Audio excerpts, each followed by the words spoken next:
আজ আমরা এখানে কোষ চক্র সম্পর্কে আলোচনা করব।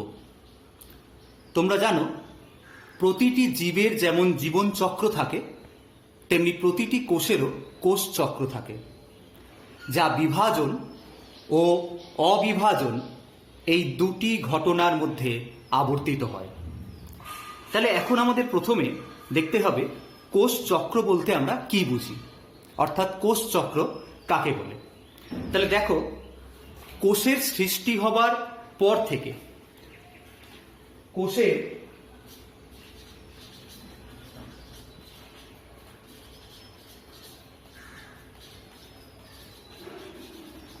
সৃষ্টি হবার পর থেকে তার বৃদ্ধি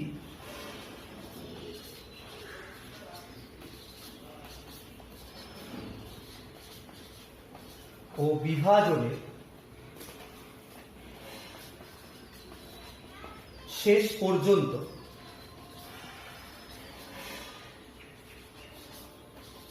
সংগঠিত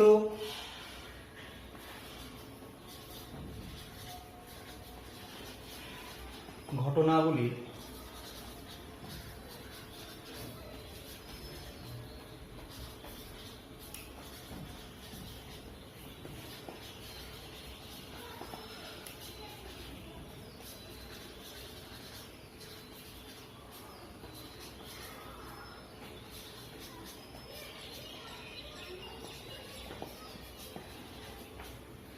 তাহলে দেখো, অর্থাৎ একটা কোষ যখন সৃষ্টি হয়, তাহলে এই কোষটা সৃষ্টি হওয়ার পর থেকে সেটা আস্তে আস্তে ধীরে ধীরে বৃদ্ধিপ্রাপ্ত হতে শুরু করে। তারপর যখন সে ম্যাচিউর হয়ে যায়, তখন সেটা বিভাজিত হয়। তাহলে কোষের সৃষ্টি হবার পর থেকে তার বৃদ্ধি ও বিভাজনের শেষ পর্যন্ত সংঘটিত ঘটনাবলীর ধারাবাহিক চক্রাকার আবর্তনকে কোষ চক্র বা সেল সাইকেল বলে। এবার আমরা দেখব এই কোষ চক্রের বিভিন্ন পর্যায় রয়েছে। বিজ্ঞানী হাওয়ার্ড এবং পেল্ক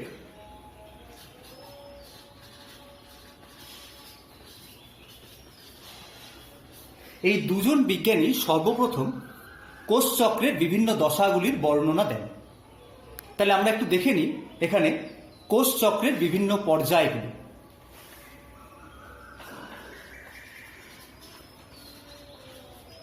তাহলে কোষ চক্রকে প্রথমত দুটি পর্যায় রয়েছে, একটা হচ্ছে ইন্টারফেজ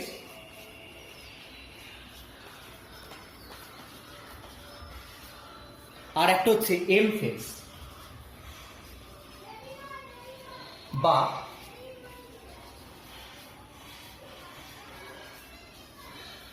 মাইটোটিক দশা।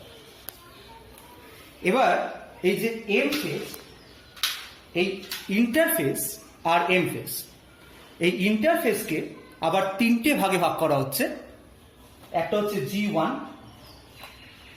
একটা হচ্ছে S আর একটা হচ্ছে G2। আর এম ফেজটাকে আমরা দুটো দেখছি, একটা হচ্ছে ক্যারিওকাইনেসিস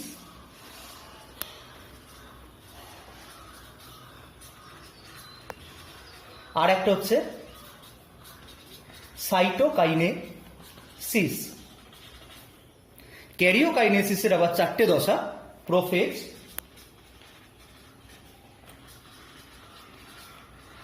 মেটাফেজ, অ্যানাফেজ আর হচ্ছে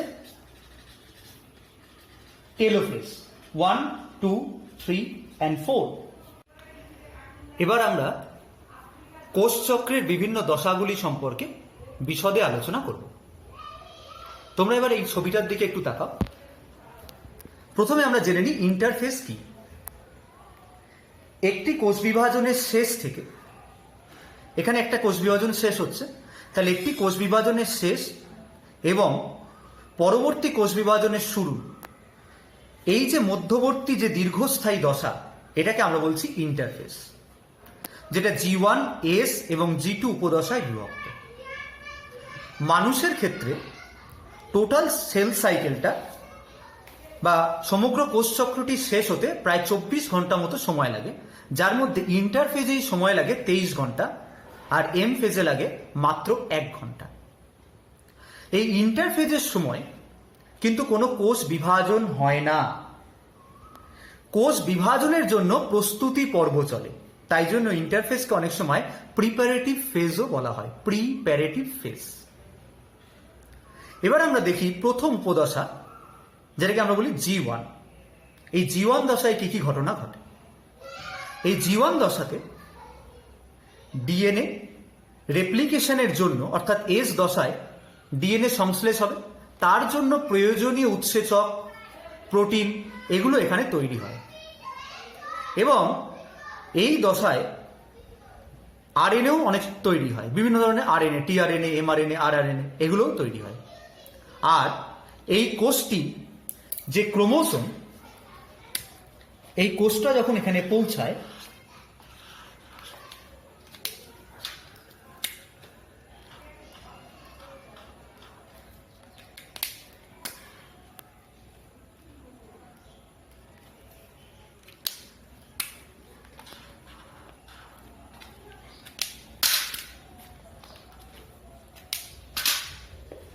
অর্থাৎ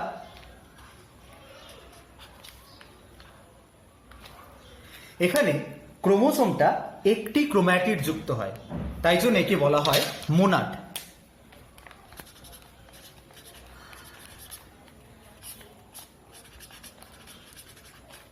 তাহলে আমরা মোনাড কাকে বলছি? একটি ক্রোম্যাটিড যুক্ত ক্রোমোসোমকে আমরা বলছি মোনাড। এই G1 দশার পরবর্তী উপদশা হচ্ছে এস দশা।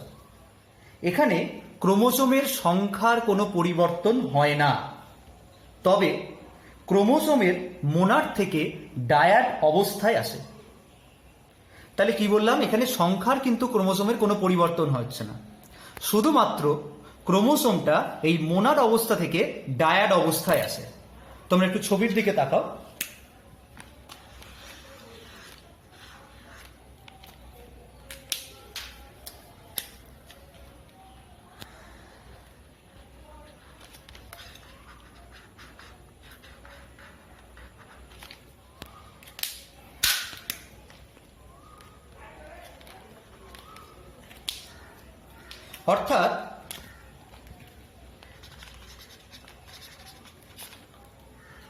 অর্থাৎ দুটি ক্রোম্যাটিড যুক্ত ক্রোমোসোম, অর্থাৎ এখানে ডিএনএ রেপ্লিকেশন ঘটে। ডিএনএ রেপ্লিকেশন ঘটে, ফলে মোনাডটা ডায়াড অবস্থায় আসে, কিন্তু ক্রোমোসোম সংখ্যার কোনো পরিবর্তন হয় না। এরপরে আমরা চলে যাব এস দশার পরবর্তী দশা, যেটাকে বলি G2 বা গ্যাপ 2 দশা। এই গ্যাপ 2 দশায় কি ঘটে? কোষের এই কোষটা যখন গ্যাপ 2 দশায় যায়, তখন কি হয়? কোষের এবং নিউক্লিয়াসের আকার ও আয়তন বৃদ্ধি পায়, কোষ অঙ্গাণুর সংখ্যা বৃদ্ধি পায়, মাইটোটিক অ্যাপারেটাস গঠনকারী প্রোটিন তৈরি হয়। এবং এই দশায় কি হয়? যদি ডিএনএটা কোনোভাবে ক্ষতিগ্রস্ত থাকে, তাহলে সেটা মেরামত হয়। এরপরে কোষটি প্রবেশ করে এম ফেজে বা মাইটোটিক দশায়, যেখানে প্রোফেজ, মেটাফেজ, অ্যানাফেজ এবং টেলোফেজ এর মাধ্যমে ক্যারিওকাইনেসিস সম্পন্ন হয়, এবং তারপর সাইটোকাইনেসিসের মাধ্যমে কোষটি একটি থেকে দুটি কোষে পরিণত হয়। তাহলে এখানে প্রোফেজ,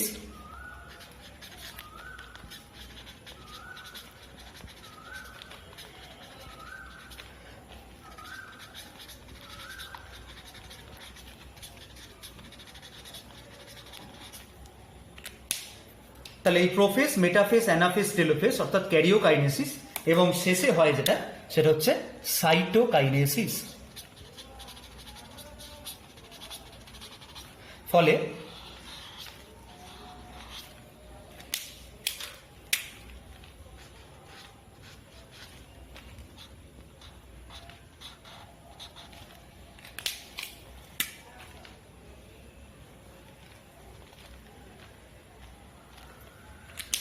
দুটি অপত্য কোষ তৈরি হয়। তাহলে আমরা এতক্ষণ কোষচক্রের বিভিন্ন দশাগুলো নিয়ে আলোচনা করলাম।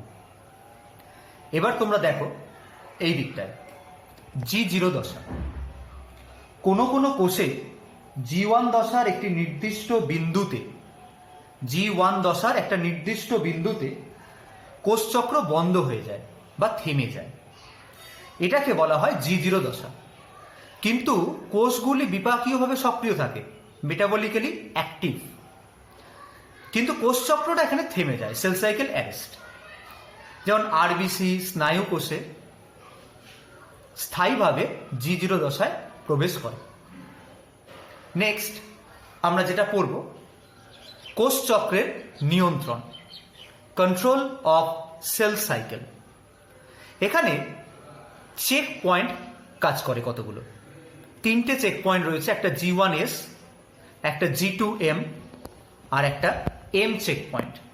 তাহলে কি বললাম, 3টে চেক পয়েন্ট রয়েছে, G1S checkpoint, G2M checkpoint, M checkpoint. এবার দেখে নিই সেল সাইকেল অর্থাৎ কোষ চক্রে এই চেক পয়েন্টগুলো কোথায় কোথায় অবস্থান করে। দেখো এইখানে রয়েছে G1S চেক পয়েন্ট। এর কাজ কি? এর কাজ হচ্ছে এই যে কোষটা এখানে রয়েছে, এই কোষটার মধ্যে কোনো ক্ষতিগ্রস্ত ডিএনএ আছে কিনা সেটা দেখা, এবং কোষটি আকার ও আয়তনে ঠিকভাবে বৃদ্ধিপ্রাপ্ত হয়েছে কিনা সেটা দেখা। তবেই কিন্তু এই জিনিসগুলো চেক করার পর সে কিন্তু এস দশায় এই কোষকে প্রবেশ করতে দেবে, তা না হলে এটা চলে যাবে G0 দশায়। তাহলে এই কোষটার উপযুক্ত গুণাবলী থাকার পরই G1 থেকে এস দশায় যাবে। তারপর এস দশায় ডিএনএ রেপ্লিকেশন হবার পর যখন কোষটা G2 উপদশায় যাবে, তখন সেখানে রয়েছে আরেকটা check point, G2M check point. এটা কি করে? এটা দেখে যে কোষের মধ্যে ডিএনএ রেপ্লিকেশনটা হয়েছে কি না, অর্থাৎ একটু আগে যেটা বলছিলাম যে মোনাড থেকে ডায়াড অবস্থা প্রাপ্ত হয়েছে কিনা, এবং কোষের আকার আয়তন এগুলোও চেক করে। তারপর কিন্তু কোষটাকে সে এম ফেজে প্রবেশ করতে দেয়। এবার এম ফেজে আরেকটা চেক পয়েন্ট রয়েছে, এম চেক পয়েন্ট।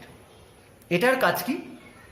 এটা মেটাফেজ দশায় বেম তন্তুর গঠন সম্পূর্ণ হয়েছে কিনা সেটা চেক করে। তাহলে কি বললাম, মেটাফেজ দশায় বেম তন্তুর গঠন সম্পূর্ণ হয়েছে কিনা সেটা চেক করে। তাহলে এইভাবে এই 3টে চেক পয়েন্ট সমগ্র কোষ চক্রকে নিয়ন্ত্রণ করে। এবার আমরা দেখব এই কোষ চক্রের এই চেক পয়েন্টগুলি রাসায়নিক নিয়ন্ত্রণ। তোমরা সবাই একটু এই দিকে তাকাও। Chemical regulation of check point. এখানে দুটো প্রোটিন কাজ করে, দুটি প্রোটিন। নাম্বার 1 সাইক্লিন প্রোটিন, আর একটা হচ্ছে সিডিকে। সিডিকেটাকে আমরা বলছি সাইক্লিন ডিপেন্ডেন্ট কাইনেজ। এই সাইক্লিন প্রাণীদেহে 4 প্রকার হতে পারে, যেমন এ, বি, ডি, ই। এখন এই সাইক্লিন প্রোটিনটা সিডিকের সঙ্গে যুক্ত হয়ে তৈরি করে সাইক্লিন সিডিকে কমপ্লেক্স। এই সাইক্লিন সিডিকে কমপ্লেক্সের মাধ্যমেই এরা এই চেক পয়েন্টগুলোকে নিয়ন্ত্রণ। হলে এবার আমরা দেখে নিই এতক্ষণ আমরা কি কি পড়লাম। প্রথমে আমরা পড়লাম কোষ চক্র সম্পর্কে, তারপর কোষ চক্রের পর্যায়গুলি, তারপর কোষ চক্রের পর্যায়গুলির বিশদ বিবরণ, তারপর কোষ চক্রের নিয়ন্ত্রণ যেগুলি চেক পয়েন্ট দ্বারা নিয়ন্ত্রিত হয়, এবং কোষ চক্রের রাসায়নিক নিয়ন্ত্রণ। এবার আমরা চলে যাব কোষ চক্রের গুরুত্ব।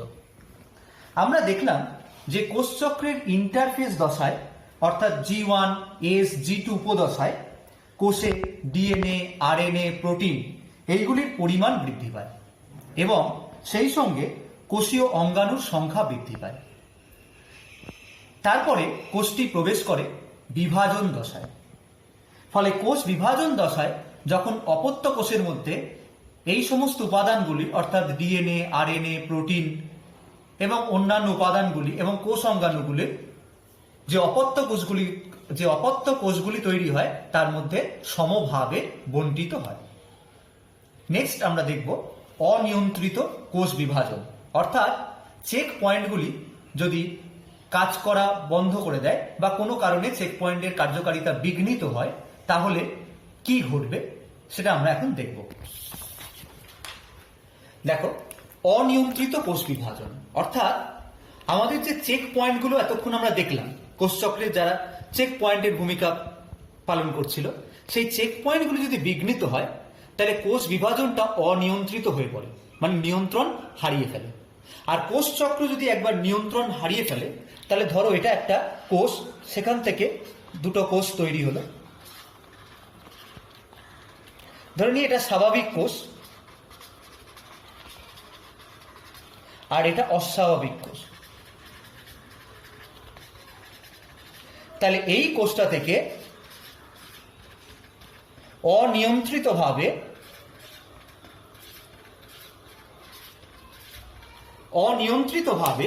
প্রচুর কোষ তৈরি হতে শুরু করবে, অর্থাৎ কোষ পুঞ্জ গঠিত হবে, যেটাকে আমরা বলি টিউমার। এখন এই কোষের বৃদ্ধি যদি সীমাবদ্ধ থাকে, তাহলে সেটাকে আমরা বলবো বিনাইন টিউমার, এটা ক্ষতিকারক না। কিন্তু যদি দেখা যায় এই টিউমার কোষগুলির মধ্যে মেটাস্ট্যাটিক প্রপার্টি রয়েছে, অর্থাৎ এরা রক্তের মাধ্যমে দেহের বিভিন্ন অংশে ছড়িয়ে পড়ছে, তাহলে এটা হয়ে যাবে ম্যালিগন্যান্ট, যেটা হচ্ছে ক্যান্সার ধর্মী টিউমার। তাই এটা আমি আরেকবার